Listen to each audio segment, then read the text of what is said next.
Valorizzare la figura delle forze dell'ordine ed elevarla ad emblema di giustizia, legalità e sicurezza. Una manifestazione, quella svolta ad Aragona in occasione del 4 novembre, giornata dedicata ai festeggiamenti delle forze dell'ordine e l'unità nazionale, improntata sul valore che questa parte dello Stato rappresenta.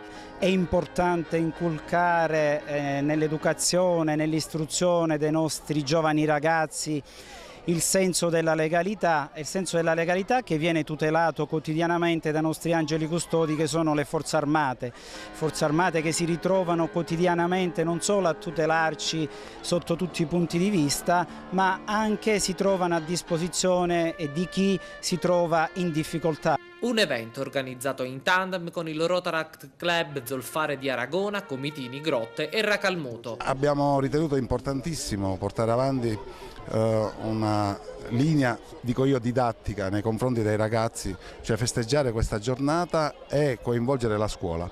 Abbiamo coinvolto la scuola, ma la cosa più importante abbiamo coinvolto le forze dell'ordine, che come potete vedere sono schierate e dopo la cerimonia metteranno a disposizione i loro uomini per spiegare la funzione di queste macchine. Una giornata che ha coinvolto le scuole, puntando dritto ai ragazzi, le giovani leve del futuro di questa società moderna.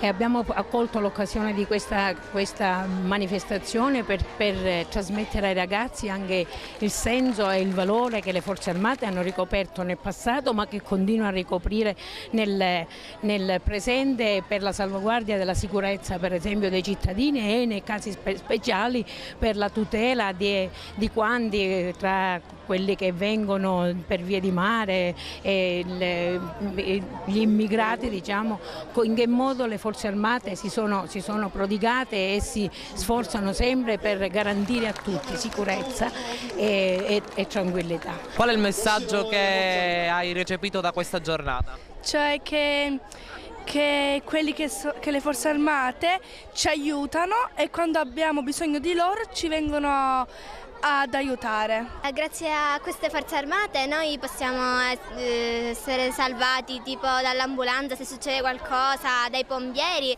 noi abbiamo a disposizione loro, quindi non ci dobbiamo preoccupare.